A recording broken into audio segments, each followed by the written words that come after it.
നമസ്കാരം. ആരിഫ് ഹുസൈൻ തെരുവത്താണ് കൂടെയുള്ളത്. ആരിഫ്, നമസ്കാരം. നമസ്കാരം. കഴിഞ്ഞ കുറച്ച് മാസങ്ങൾക്ക് മുൻപ് നഫീസുമ്മ എന്ന് പറയുന്ന ഒരു സ്ത്രീ മണാലിയിൽ പോയി. നോക്കൂ ഹാജിറ, സഫീറ, നിങ്ങളൊക്കെ വീട്ടിലിരുന്ന മക്കളെ, 55-ാമത്തെ വയസ്സിൽ ഞാൻ മഞ്ഞ് കാണാൻ വന്നിരിക്കുകയാണ്, ഇതൊക്കെയാണ് ജീവിതം എന്ന് പറഞ്ഞ ഒരു വീഡിയോ ഉണ്ട്. ഞാൻ ഭയങ്കര സന്തോഷിച്ചു. ഞാൻ അതിൽ കമന്റ് ചെയ്തിരുന്നു, ലവ് റിയാക്ഷൻ കൊടുത്തിരുന്നു. അന്ന് പക്ഷെ ഞാൻ വിചാരിച്ചില്ല, കുറച്ച് മാസം ഞാൻ അപ്പോഴും വിചാരിച്ചു അവരെ മക്കളൊക്കെയാണെന്ന് തോന്നുന്നു കൊണ്ടുവന്നത്. എനിക്ക് എന്റെ വേറബോട്ട്സ് അറിയില്ലായിരുന്നു. അപ്പോ ഒരു 55-ാമത്തെ വയസ്സിൽ ഒരു സ്ത്രീ മണാലി കാണാൻ പോകുന്നത് ഒരു ചെറിയ കാര്യമല്ല നമ്മുടെ നാട്ടിൽ. ഉം. ചില ഒരുപാട് വോൾസ് ബ്രേക്ക് ചെയ്യേണ്ടി വരും അങ്ങനെ ഇറങ്ങുന്നത്. അതൊക്കെ പറ്റുന്നുണ്ടല്ലോ, നമുക്ക് സന്തോഷം വന്നു, കണ്ടു, ഉം. ഇഷ്ടപ്പെട്ടു. പക്ഷെ കഴിഞ്ഞ ദിവസം ആ വീഡിയോ വീണ്ടും എയറിലായി. കാരണം ആ. പ്രധാനമായും ഒരു ഇസ്ലാമിക പണ്ഡിതൻ ആ, മണാലിയിൽ പോയ ഇബ്രാഹിം സഖാഫി എന്നാണ് അദ്ദേഹത്തിന്റെ പേര് ഞാൻ മനസ്സിലാക്കുന്നു. ഉം. 55 വയസ്സുണ്ട്, ഭർത്താവ് 25 വർഷം മുന്നേ മരിച്ചുപോയ ആൾക്കാരൊക്കെ വീട്ടിൽ പ്രാർത്ഥന ചൊല്ലിയിരിക്കണം, എന്തിനാണ് ഇറങ്ങി നടക്കുന്നത് എന്നൊരു ചോദ്യം ചോദിച്ചുകൊണ്ട് വന്നു. ആരിഫ്, ഞങ്ങൾ ഈ സ്ത്രീകളൊക്കെ ഇനി എത്ര നാൾ വീട്ടിൽ കുത്തിയിരിക്കണം? ഞങ്ങളൊക്കെ ഇനി എന്നാണ് മണാലിയിൽ നിന്ന് പോകണമെന്ന് ആരാണ് പറഞ്ഞു തരേണ്ടത് ഞങ്ങളുടെ അടുത്ത്? അല്ല, ഈ വിഷയം ഞാൻ ഇതിനെ കാണുന്നത്, ഇത് സമൂഹത്തിൽ സംഭവിച്ചുകൊണ്ടിരിക്കുന്ന ഒരു വലിയൊരു മാറ്റമുണ്ട്. ആ മാറ്റത്തിൻ്റെ ഒരു പ്രതീകമായിട്ടാണ് ഈ വിഷയവും ഈ ഒരു ഇങ്ങനെ ഇത് ചർച്ചാ വിഷയമായതിനെയും ഞാൻ കാണുന്നത്. കാരണം ഇതിപ്പോൾ ഒരു നബീസുമ ആണ് ഇപ്പോൾ ഇവിടെ താരമെന്നുണ്ടെങ്കിൽ, കുറച്ച് വർഷങ്ങൾ മുന്നേ നമ്മൾ പോവുകയാണെന്നുണ്ടെങ്കിൽ, ഒരു 1930കളിലേക്ക് നമ്മൾ പോയി കഴിഞ്ഞാൽ അന്ന് വേറൊരു ഉമ്മയായിരുന്നു താരം. അത് മാളിയേക്കൽ മറിയുമ്മ എന്ന് പറയുന്നൊരു ഉമ്മയാണ്. ഈ രണ്ട് ഉമ്മമാരും ഉള്ള സമയത്ത് അവർക്കെതിരെ വന്നിട്ടുള്ള ഈ പുരോഹിത സംഘം, അല്ലെങ്കിൽ ഈ മതത്തിൻ്റെ പോലീസുകാരെന്ന് പറയുന്ന ആളുകൾ, അവർ രണ്ട് കൂട്ടരും, അല്ലെങ്കിൽ അന്നുണ്ടായിരുന്നവരും ഇന്നുണ്ടായിരുന്നവരും, അത് രണ്ടും ഒരേ ആളുകൾ തന്നെയാണ്. എന്ന് വെച്ചാൽ ഈ സമസ്തയും അതുമായി കണക്ട് ചെയ്തിട്ടുള്ള ആളുകൾ തന്നെയാണ്. നമ്മളെപ്പോഴും ഈ തീവ്ര ഇസ്ലാം എന്നൊക്കെ പറയുമ്പോൾ അതെപ്പോഴും സലഫികളുമായിട്ടാണ് കൂട്ടിക്കെട്ടാറുള്ളൂ. അത് സലഫികളാണ് പ്രശ്നം, മറ്റുള്ളവരൊക്കെ മറ്റേ പഴത്തൊലിയാണ് എന്നുള്ള രീതിയിലാണ് വരിക. അങ്ങനെയല്ല, അവരും പ്രശ്നം തന്നെയായിരുന്നു ഒരു കാലഘട്ടത്തിൽ. അന്ന് അവർ വലിയ പ്രശ്നം ഉണ്ടാക്കിയിരുന്ന അവർ മാത്രമായിരുന്നു എന്നുള്ളതും, പിന്നീട് സലഫികൾ വന്നപ്പോൾ ഇവർ ലേശം തീവ്രത കുറഞ്ഞ ഒരു കൂട്ടം ആളുകളായി മാറുകയും, പിന്നെ ഇപ്പോൾ നമ്മൾ കാണുന്നത് ഈ സലഫികളും ഇവരും തമ്മിൽ വലിയ വ്യത്യാസമൊന്നുമില്ല എന്നുള്ള രീതിയിലേക്ക് ഒരേപോലെ മുന്നോട്ട് പോകുന്നതാണ് ഇപ്പോൾ നമ്മൾ കണ്ടുകൊണ്ടിരിക്കുന്നത്. അതാണ് ഒരു വശം. രണ്ടാമത്തെ വശം എന്ന് പറയുന്നത്, മാളിയേക്കൽ മറിയുമ്മ ജീവിച്ചിരുന്ന കാലഘട്ടത്തിൽ വിദ്യാഭ്യാസം പോലും പാടില്ല, അത് സ്ത്രീകൾക്ക് പറഞ്ഞിട്ടുള്ളതല്ല എന്ന് പറഞ്ഞ് അവരെ വിലക്കുക മാത്രമല്ല, അതിനെ ലംഘിച്ചുകൊണ്ട് മുന്നോട്ട് വന്നൊരു സ്ത്രീയാണ് മാളിയേക്കൽ മറിയുമ്മ. അവർ ആ വിദ്യാഭ്യാസം നേടാൻ വേണ്ടി പോകുമ്പോൾ സ്കൂളിലേക്ക് പോകുന്ന വഴിക്ക് വളഞ്ഞു നിന്ന് ഒളിച്ചു നിന്നൊക്കെ അന്നത്തെ പുരുഷ മേധാവികളായിട്ടുള്ള ആളുകൾ ചീത്ത വിളിക്കുക, പരിഹസിക്കുക, തുപ്പുക, ഇതുപോലുള്ള പരിപാടികളൊക്കെ ചെയ്തുകൊണ്ട് അവർ ആവുന്നത് പിന്തിരിപ്പിക്കാൻ ശ്രമിച്ചെങ്കിൽ അവരതിലൊന്നും വീണില്ല, അവർ മുന്നോട്ട് പോയി. ഇതാണ് നമ്മൾ പിന്നീട് ആഘോഷിച്ച, അല്ലെങ്കിൽ ഏറ്റവും കൂടുതൽ ഉയർത്തി കാണിക്കുന്ന, കേരളത്തിൽ ആദ്യമായി ഇംഗ്ലീഷ് പഠിച്ച മുസ്ലിം വനിത എന്നൊക്കെ പറഞ്ഞ് നമ്മളവരെ എപ്പോഴും പറയാറുണ്ട്. അതാണ് ഒരു വശം. അപ്പോൾ അന്നത്തെ കാലത്ത് ആ സ്ത്രീകളെ സംബന്ധിച്ചിടത്തോളം ടൂർ പോകുന്നതൊക്കെ പോട്ടെ, 4 അക്ഷരം ഇംഗ്ലീഷിലുള്ളത് പോലും പഠിക്കാൻ പറ്റില്ല എന്ന് പറഞ്ഞു കൊടുത്ത് നിന്ന്, ഇന്ന് നമ്മൾ നബീസുമയിലേക്ക് എത്തുമ്പോൾ നബീസുമയ്ക്ക് വീഡിയോ എടുക്കുന്നതിന് പ്രശ്നമില്ല, അല്ലെങ്കിൽ അതുപോലെ ഇംഗ്ലീഷ് പറയുന്നതിന് പ്രശ്നമില്ല. പക്ഷേ ഇപ്പോൾ ടൂർ പോവുക എന്ന് പറയുന്ന വാക്ക് പോലും ഉപയോഗിക്കുന്നതിനൊന്നും കുഴപ്പമില്ല. പക്ഷേ ടൂർ പോകുന്നതാണ് പ്രശ്നം, അവിടെ എത്തി നിൽക്കുകയാണ്. എന്നുവെച്ചാൽ ഒരു കാലത്ത് സ്ത്രീക്ക് വീട്ടിൽ നിന്ന് പുറത്തു പോലും ഇറങ്ങാൻ പറ്റാത്ത കാലഘട്ടത്തിൽ നിന്ന് ഇന്ന് ഇംഗ്ലീഷൊക്കെ പഠിക്കുന്നതോ അല്ലെങ്കിൽ വിദ്യാഭ്യാസം നേടുന്നതൊക്കെ ഇന്നിപ്പോൾ സ്ത്രീകൾക്ക് പറ്റുന്നതും, ഇതുപോലുള്ള യാത്രകൾ പോകുന്നത് മാത്രമാണ്, അല്ലെങ്കിൽ അതുപോലെ ഇപ്പോൾ സ്റ്റേജിൽ കയറുന്നതാണ് പ്രശ്നം, അങ്ങനെയുള്ള ചില പ്രശ്നങ്ങളായിട്ട് മാറുന്നു എന്ന് വരുമ്പോൾ നമ്മളെന്താ കാണുന്നത്? ഈ പുരോഹിതവർഗം സംരക്ഷിച്ചു കൊണ്ട് നടന്നിരുന്ന ആ മതസഞ്ചിയിൽ നിന്ന് പല സാധനങ്ങളും പുറത്തേക്ക് ചോർന്നു പോയിരിക്കുന്നു.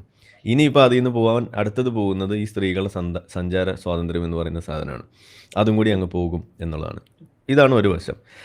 ഇനി ഇതിൻ്റെ ഒരു ചരിത്രം കൂടി നമ്മൾ നോക്കുകയാണെന്നുണ്ടെങ്കിൽ, ഈ ഇതുപോലെ വിധവകളായി മാറുന്ന സ്ത്രീകൾക്ക് ഇസ്ലാം വലിയ മഹത്തമായ ഒരു സ്ഥാനമാണ് കൊടുക്കുന്നതെന്നൊക്കെയാണ് ഇസ്ലാമിൽ പറഞ്ഞു വെക്കുന്നതും. ഇപ്പോൾ നമ്മളുടെ എന്താണ് മുക്കാൽ മീഡിയ അത് സംബന്ധിച്ച് വലിയ വീഡിയോ ഒക്കെ ചെയ്ത് അതിനെ ഒന്ന് ഇത് ഞങ്ങളുടെ ഇസ്ലാം അല്ല, എൻ്റെ ഇസ്ലാം ഇങ്ങനെയല്ല എന്നൊക്കെ പറഞ്ഞിട്ട് അതിനെ ഒന്ന് ശരിയാക്കാൻ വേണ്ടിയിട്ടുള്ളൊരു വിഫല ശ്രമമൊക്കെ നടത്തണ കണ്ടു. നമുക്ക് അവരോടൊക്കെ പറയാനുള്ളത്, മുഹമ്മദ് നബിയുടെ ഭാര്യമാർ എന്തായിരുന്നു അവരുടെ അവസ്ഥ എന്നുള്ളതാണ് നമ്മൾ ചോദിക്കേണ്ടത്. മരണ വീട്ടിൽ ഇതുപോലെ ആ വിഷമം സഹിക്കാൻ വയ്യാതെ കരയുന്ന സ്ത്രീയെ കണ്ട് പറഞ്ഞത് അവളുടെ വായിൽ മണ്ണ് വാരിയിട് എന്നാണ് പറഞ്ഞത്. അത്രയ്ക്ക് വിധവകളോടുള്ള സ്നേഹം അത്രമാത്രമുണ്ട് എന്നതൊരു വശത്ത്. രണ്ടാമത്തത്, അവർ എങ്ങനെയാണ് ജീവിച്ചത്? മുഹമ്മദ് നബി മരിച്ചു കഴിഞ്ഞതിന് ശേഷം 10-40 വർഷത്തോളം നരകിച്ച് ജീവിച്ചു എന്നാണ് പറയുന്നത് ആയിഷ. കല്യാണം കഴിയുന്നത് 6-ാം വയസ്സിലാണെന്ന് പറയുന്നു. അത് അവിടെ നിന്ന് അങ്ങോട്ട് പിന്നെ എത്ര വയസ്സിലാണ് മുഹമ്മദ് നബി മരിക്കുന്നതെന്ന് നമ്മൾ ആലോചിക്കുക. അതിനുശേഷം പിന്നീട് അവർ 10-60 വർഷത്തോളം ജീവിച്ചിരിക്കുന്നു എന്ന് പറയുമ്പോൾ ആ 40 വർഷം എന്ന് പറയുന്നത് അവരെങ്ങനെ ജീവിച്ചു തീർത്തു എന്ന് ഒന്ന് ആലോചിച്ച് നോക്കുക. അവർക്ക് മറ്റൊരു വിവാഹം കഴിക്കാൻ അനുവാദം ഉണ്ടായിരുന്നില്ല. അപ്പോൾ ഇസ്ലാമിലെ സ്ത്രീക്ക് പ്രത്യേകിച്ച് വിധവകൾക്ക് വലിയ സ്ഥാനമാണ് കൊടുത്തത് എന്ന് പറയുമ്പോൾ ആ സ്ഥാനം മുഹമ്മദ് നബിയുടെ ഭാര്യമാർക്ക് കിട്ടിയിരുന്നോ എന്നതാണ് ആദ്യം നമ്മൾ ചോദിക്കുക. കിട്ടിയിട്ടില്ല. അവരോട് പുറത്തു പോകരുത്, അവർ വീട്ടിനകത്തിരുന്നാൽ മതി, നിങ്ങൾക്ക് ഉത്തമം വീടിനകമാണ് എന്ന് പറഞ്ഞതിൻ്റെ ബാക്കിയാണ് നമ്മൾ താലിബാൻ അവിടെ ചെയ്തതായിട്ട് കണ്ടത്. സ്ത്രീകളുടെ അവർ ജീവിക്കുന്ന സ്ഥലത്ത് ജനൽ വാതിലൊക്കെ ഉണ്ടെങ്കിൽ അതൊക്കെ കുട്ടിയടയ്ക്കണം, പുതിയത് പണിയുമ്പോൾ അത് പണിയാൻ പാടില്ല എന്നൊക്കെ പറഞ്ഞ് നമ്മൾ കണ്ടു. അപ്പോൾ ചുരുക്കി പറഞ്ഞാൽ അത്ര വലിയ സ്ഥാനമൊന്നുമല്ല ഇസ്ലാമിൽ കൊടുക്കുന്നത്. അത് മുഹമ്മദ് നബിയുടെ ഭാര്യമാർക്ക് പോലും കൊടുത്തിട്ടില്ല. കൂടുതൽ പറഞ്ഞാൽ ചിലപ്പോൾ പ്രശ്നമാകും, അതുകൊണ്ട് ഞാനത് പറയുന്നില്ല. വളരെ മോശമായിരുന്ന അവസ്ഥ. അത് മറികടക്കാൻ വേണ്ടി ചില അവിഹിത ബന്ധങ്ങൾ വരെ ഈ പറയുന്ന മുഹമ്മദ് നബിയുടെ ഭാര്യമാർ ആയിഷയൊക്കെ കണ്ടെത്താൻ പോലും ശ്രമിച്ചിരുന്നു എന്നും കൂടിയാണ് നമുക്ക് ഈ ചരിത്രം പഠിച്ചു കഴിഞ്ഞാൽ മനസ്സിലാവുക. ഇതാണ് ഇസ്ലാമിലെ ഒരവസ്ഥ എന്ന് പറയുന്നത്. ആ ഒരു സാധനത്തെ എടുത്തു വെച്ചിട്ടാണ് ഈ 21-ാം നൂറ്റാണ്ടിൽ ഒരു നബീസുമ്മ അവരുടെ ജീവിതത്തിൽ ഒരു സന്തോഷം കണ്ടെത്താൻ വേണ്ടിയിട്ട് ഇറങ്ങിത്തിരിക്കുമ്പോൾ അതിലേക്ക് കൊണ്ടെത്തിക്കുന്നതും അതുവഴി ഇന്ന് ഇസ്ലാം മൊത്തത്തിൽ വിമർശന വിധേയമാകുന്ന ഒരു അവസ്ഥയെ വരുന്നതും. ഇത് വിമർശിച്ച് കഴിയുമ്പോൾ നിങ്ങൾ ഇസ്ലാമിനെ മാത്രം വിമർശിക്കുന്നു എന്ന് പറഞ്ഞ ആളുകൾ വരും. ഇതാണ് ഇവിടെ സംഭവിക്കുന്നത്. സത്യത്തിൽ ഇതിന് ഈ ഒരു വഴി ഒരുക്കിയതാരാണ്?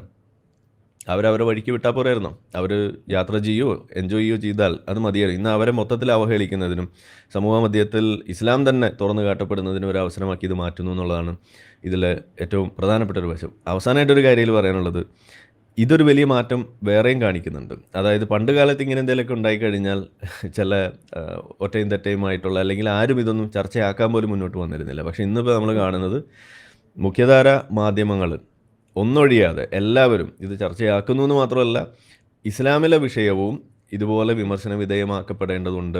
ഇതിലൊന്നും തന്നെ ഇങ്ങനെ ഒളിച്ചു വെച്ച് അതല്ലെങ്കിൽ ഇത് വലിയ മുന്തിയ സാധനമാണ് എന്ന് പണ്ടൊക്കെ പറഞ്ഞു നടന്നിരുന്നിടത്തുനിന്ന് മാറി ഇതിലെയും പൊള്ളത്തരങ്ങളും കാടത്തരങ്ങളും സ്ത്രീവിരുദ്ധതയും എല്ലാം ഇതുപോലെ പുറത്ത് ചർച്ചയാകുന്ന ഒരു അവസ്ഥയും കൂടി ഇവിടെ ഉണ്ടായിട്ടുണ്ട് എന്നും കൂടിയാണ് ഈ വിഷയം നമ്മൾ കാണിച്ചു തരുന്നത്. അപ്പോൾ ഇതെല്ലാം കാണുമ്പോൾ എന്നെ സംബന്ധിച്ചിടത്തോളം വളരെ സന്തോഷമാണ്. നമ്മളൊക്കെ എടുത്തുകൊണ്ടിരിക്കുന്ന പണി ഇത് നമ്മളുടെയൊക്കെ അന്നം മുട്ടിക്കുന്ന പണിയാണ് എന്നുള്ളതാണ് എനിക്കതിൽ കാണാൻ കഴിയുന്നത്. ആരിഫ്, ഇതിനകത്ത് ഏറ്റവും സന്തോഷമുള്ളത് ഈ ഒരുപാട് യുവജനങ്ങൾ അതിന് പോയാൽ എന്താ കുഴപ്പം? ഇത് അവര് ഇസ്ലാമിനെ കുറിച്ചൊന്നും പറയുന്നില്ലെങ്കിൽ പോലും അവർക്ക് മതപരമായിട്ടുള്ള ശാസനങ്ങൾ അറിയില്ല എങ്കിൽ പോലും അതിനെന്താണ് പ്രശ്നം, ഞങ്ങളും പോകും, ഞങ്ങളും ഇനിയും ചെയ്യും എന്ന് പറയുന്ന ഒരു യുവജനം കൂടി വരുന്നുണ്ടല്ലോ. ആശാവഹമല്ലേ അങ്ങനത്തെ കാര്യങ്ങളൊക്കെ അങ്ങനെ നോക്കി കഴിഞ്ഞു. യുവജനം എന്ന് പറയുമ്പോൾ കുറച്ച് ബ്രോഡായി പോകും. സ്ത്രീ ജനങ്ങൾ എന്ന് തന്നെ നമ്മൾ കൃത്യമായിട്ട് പറയണം. എന്താ ഇപ്പോൾ പോയാൽ എന്ന് ചോദിക്കുന്ന സ്ത്രീകളുടെ എണ്ണം കൂടിയിരിക്കും. ഞാൻ എപ്പോഴും പറയുന്ന ഒരു കാര്യമാണ്, മതങ്ങൾ പൊതുവെ അത് സ്ത്രീകളുടെ ശവപ്പറമ്പായിട്ടാണ് നമ്മൾ പറയാറുള്ളത്. ഓക്കെ, ഇസ്ലാം എന്ന് പറയുന്നതിൽ അതിൽ ഒരു വ്യത്യാസമില്ല എന്ന് മാത്രമല്ല, ഏറ്റവും മുന്തിയ ശവക്കുഴിയാണ് സത്യത്തിൽ ഇസ്ലാം എന്ന് പറയുന്നത്. അങ്ങനെ നോക്കുമ്പോൾ ഈ മതം അതിൻ്റെ പൊള്ളത്തരം പുറത്ത് വന്ന് മനസ്സിലാക്കി ആ മതം അതിൻ്റെ ആ ഒരു ചട്ടക്കൂട് പൊളിഞ്ഞ് അത് ഇല്ലാതെയാകണം, ഡിസിൻറ്റഗ്രേറ്റ് ചെയ്ത് പോകണം എന്ന് നമ്മൾ വിചാരിക്കുന്നുണ്ടെങ്കിൽ അതിലൊരു കൂട്ടം ആളുകൾ വിചാരിച്ചാൽ മതി, അത് സ്ത്രീകളാണ്. സ്ത്രീകൾ വിചാരിച്ചാൽ ഈ മതം ഇവിടെ പൊളിയും. ഈ മതത്തെ താങ്ങിക്കൊണ്ട് നടക്കുന്ന സ്ത്രീകളാണ്. ഞാൻ അങ്ങനെ തന്നെ പറയുള്ളൂ. കാരണം പുരുഷനെ സംബന്ധിച്ചിടത്തോളം ഈ മതത്തിൽ നിൽക്കുക എന്ന് പറയുന്നത് ഒരുപാട് ആനുകൂല്യങ്ങൾ കിട്ടുന്ന കാര്യമാണ്. പ്രിവിലേജ്ഡ് ആകുന്ന ഒരവസ്ഥയാണ് ഉണ്ടാവുക ഒരു പുരുഷനെ സംബന്ധിച്ചിടത്തോളം. അത് ഏത് മതത്തിലും അങ്ങനെയാണ്, ഇസ്ലാമിൽ പ്രത്യേകിച്ച്. ഒരു മുസ്ലിം പുരുഷൻ എന്നൊക്കെ പറഞ്ഞു കഴിഞ്ഞാൽ 4 കെട്ടാം, സ്വത്ത് കൂടുതൽ കിട്ടും, അങ്ങനെ പല പല ഗുണങ്ങളുണ്ട്, ഹൂറികളെ കിട്ടും, അങ്ങനെ പലതും ഉണ്ട്. സ്ത്രീകളെ സംബന്ധിച്ചിടത്തോളം അവർക്ക് നഷ്ടങ്ങൾ മാത്രമേ ഉള്ളൂ. ഈ ഇസ്ലാം എന്ന് പറയുന്ന മതത്തിൽ നഷ്ടങ്ങൾ മാത്രമേ ഉള്ളൂ. ഇത് അവർ തിരിച്ചറിയുന്നില്ല. ഇത് തിരിച്ചറിഞ്ഞാൽ ആദ്യം ഓടി രക്ഷപ്പെടുക ആരാണ്? പുരുഷൻ ഇതിനകത്ത് കടിച്ചു തൂങ്ങാനേ നോക്കുള്ളൂ, സ്ത്രീകൾ ഇതിൽ നിന്ന് ഓടി രക്ഷപ്പെടാനേ നോക്കുള്ളൂ. അങ്ങനെ സ്ത്രീ ഓടി രക്ഷപ്പെടാൻ നോക്കിയാൽ ഈ പുരുഷൻ ഇത് പിടിച്ചു നിൽക്കാൻ പിന്നെ മറ്റൊരു മതം ഉണ്ടാവില്ല, ഈ ഇസ്ലാം അവിടെ പിന്നെ ഉണ്ടാവില്ല. അതായത് ഒരു കുടുംബത്തിൽ വളർന്നു വരുന്ന കുട്ടിയെ ഈ മതം അവനിലേക്ക് കൊടുക്കുന്നതിൽ വലിയ പങ്ക് സ്ത്രീക്കുണ്ട്. അതിപ്പോൾ ചേലാകർമ്മം നമ്മളെടുത്ത് നോക്കിക്കഴിഞ്ഞാൽ ആ ചേലാകർമ്മം അതൊരു പ്രശ്നമാണ് എന്ന് തോന്നി സ്ത്രീ ചേലാകർമ്മവും പുരുഷ ചേലാകർമ്മവും പറയുന്നിടത്ത് അത് സ്ത്രീയുടേത് മാറ്റിവെക്കാൻ സ്ത്രീക്കാവുന്നു, പക്ഷേ പുരുഷൻ്റേത് മാറ്റിവെക്കാൻ സ്ത്രീക്കാവുന്നില്ല. അവരതിൻ്റെ പ്രായോജകരായിട്ട് മാറുകയാണ്, അത് നടത്തി കൊടുക്കുന്ന ആളുകളായിട്ട് മാറുകയാണ്. ആ കുട്ടിയെ രാവിലെ എഴുന്നേൽപ്പിച്ച് കുളിപ്പിച്ച് ഇതിനു വേണ്ടി നുണയും പറഞ്ഞ് നിൻ്റെ കല്യാണം കഴിക്കാൻ പോവാണെന്നൊക്കെ പറഞ്ഞ് പറ്റിച്ചിട്ടൊക്കെയാണ് ഈ ക്ലിനിക്കിലേക്ക് കൊണ്ടുപോകുന്നതും അല്ലെങ്കിൽ ഒഫ്സാൻ്റെ മുന്നിലേക്ക് എത്തിക്കുന്നതൊക്കെ. ഇതാണ് ഇവിടെ നടക്കുന്നത്. അപ്പോൾ അതിൽ വലിയ പങ്ക്, ഒരു ചെറിയ ഉദാഹരണം പറയുകയാണ്, സ്ത്രീക്കുണ്ട്. സ്വത്തവകാശത്തിൻ്റെ വിഷയം വരുമ്പോൾ പല സ്ത്രീകളും ഡിഫെൻഡ് ചെയ്യുന്നു, ഞങ്ങൾക്കത് മതി എന്ന് പറഞ്ഞിട്ട് ഡിഫെൻഡ് ചെയ്യുന്ന ആളുകളുണ്ട്. ഇപ്പോൾ ഈ വിഷയത്തിൽ പോലും നിങ്ങൾക്ക് കാണാം, നമുക്ക് യാത്ര അങ്ങനെ പറഞ്ഞിട്ടുള്ളൂ, നമ്മൾ എന്തിനാ യാത്ര ചെയ്യുന്നതെന്ന് ചോദിക്കുന്ന ഒരു കൂട്ടം സ്ത്രീകൾ ഇവിടെ ഉണ്ട്. ഉം. ഇത്തരം സ്ത്രീകൾ അവരാണ് സത്യത്തിൽ ഈ മതത്തെ താങ്ങി നിർത്തുന്നത്. അവരെ തിരുത്താൻ കൂടിയാണ് സത്യത്തിൽ ഇതുപോലുള്ള വിഷയങ്ങൾ ഇവിടെ വരുമ്പോൾ അതിൽ എന്താ പോയാൽ എന്ന് ചോദിക്കുന്ന മറ്റ് കുറേ സ്ത്രീകൾ അവർക്ക് മുന്നിലൊരു പക്ഷെ ഒരു അതിപ്പോ അവിടെ ഒരു തിരുത്തലായിട്ട് പ്രശ്നമില്ലേ? വരുന്നത്. അതായത് നമ്മളെ ലേൺ ചെയ്യുന്നതിന്റെ ഒരു പ്രശ്നമുണ്ടല്ലോ. ഇപ്പോ എന്റെ സോഫ്റ്റ്വെയറിൽ എന്താണ് അവർ ഇൻസ്റ്റാൾ ചെയ്തിരിക്കുന്നത് എന്നുള്ളതാണ്. ഇപ്പൊ സ്ത്രീകളെ നമ്മൾ അങ്ങനെ കണ്ണടച്ച് ബ്ലെയിം ചെയ്യാൻ പറ്റും. കാരണം അവര് കടന്നു വന്നിട്ടുള്ള വഴികൾ അല്ലെങ്കിൽ അവരുടെ ടീച്ചിങ്സ് അവർ ലേൺ ചെയ്ത കാര്യങ്ങൾ ഉം. അങ്ങനെ ആയതുകൊണ്ടല്ലേ. ഓക്കെ, അത് നമ്മൾ അംഗീകരിച്ചാൽ തന്നെ നമ്മൾ ഇന്നത്തെ കാലം അതും കൂടി നമ്മൾ മനസ്സിലാക്കേണ്ടത്. ഇന്ന് ഇപ്പോൾ ഒരു ലേൺ ചെയ്ത് വെച്ചു എന്ന് പറയുമ്പോൾ പോലും അൺലേൺ ചെയ്യാനുള്ള വഴികളും ഇവിടെ അൺറെസ്ട്രിക്റ്റഡ് ആയിട്ട് അവരുടെ മുന്നിലില്ലേ? അതെന്തുകൊണ്ട് അവർക്ക് എടുക്കാൻ സാധിക്കുന്നില്ല? ഇപ്പോൾ പുരുഷൻ, ഇപ്പോൾ നമ്മളൊക്കെ ഈ മതം ഇങ്ങനെ തിരിച്ച് മനസ്സിലാക്കി പഠിച്ച് പുറത്തേക്ക് വരുന്നത് നമ്മളാരും നിർബന്ധിച്ചിട്ടൊന്നുമല്ല. അൺറെസ്ട്രിക്റ്റഡ് ആയിട്ട് നമ്മളെ മുന്നിൽ അവൈലബിൾ ആയിട്ടുള്ള ഇൻഫർമേഷൻ അത് നമ്മളെടുത്ത് നോക്കാനും അത് പരിശോധിക്കാനും മുന്നോട്ട് വന്നുകൊണ്ടാണിത് നമുക്കിത് സാധിച്ചത്. ഞാനത് എപ്പോഴും പറയും. കാരണം ഇപ്പോൾ നമ്മളുടെയൊക്കെ യൂട്യൂബിലെ ചാനലിൻ്റെയൊക്കെ ഡെമോഗ്രാഫിക്സ് ഒക്കെ നമ്മളെടുത്ത് നോക്കിക്കഴിഞ്ഞാൽ 20% താഴെ മാത്രമാണ് സ്ത്രീകൾ കാണുന്നുള്ളൂ. ഉം. 80% പുരുഷന്മാരാണ് കാണുന്നത്. ഇനിയിപ്പോൾ ഫേക്ക് ഐ ഡി ഒക്കെ ഉണ്ട്, ഒരു 10% മാറ്റിയാൽ പോലും 70% പുരുഷന്മാരല്ലേ കാണുന്നത്. ഈ സ്ത്രീകൾക്ക് അവരുടെ കയ്യിൽ മൊബൈലില്ലേ? അവർക്ക് ഇതൊക്കെ കാണാനും പക്ഷെ അവർ കൊടുക്കേണ്ടി വരുന്ന അതിന്റെ കോസ്റ്റ് അത് ഇറങ്ങി വരുമ്പോൾ ഒരു പുരുഷൻ ഇറങ്ങി വരുന്നതിന്റെ ഇരട്ടിയുടെ അല്ല, ഇരട്ടിയായിരിക്കും ഒരു സ്ത്രീ. ഇറങ്ങി അങ്ങനെ വരുമ്പോൾ വരുന്നത് ഒരു പ്രശ്നം. ഇറങ്ങി വരുന്നത് രണ്ടാമത്തെ കാര്യമാണ്. ഇത് മനസ്സിലാക്കുക എന്ന് പറയുന്നതാണ് ഒന്നാമത്തെ കാര്യം. ഉം. മനസ്സിലാക്കണം എന്നുണ്ടെങ്കിൽ ഇൻഫർമേഷൻ ഉള്ളത് ആക്സസ് ചെയ്യുക എന്നുള്ളതാണ് പ്രധാനപ്പെട്ട കാര്യം. അതിനാരവിടെ തടസ്സം നിൽക്കുന്നത്? അവർക്ക് അവരുടെ മൊബൈലിൽ ഇരുന്നു കൊണ്ട് തമാശ പരിപാടികൾ കാണാൻ സാധിക്കുന്നു, അല്ലെങ്കിൽ കുക്കറി ഷോ കാണിക്കുക, അതാണല്ലോ സാധാരണ പറയാറുള്ളത്.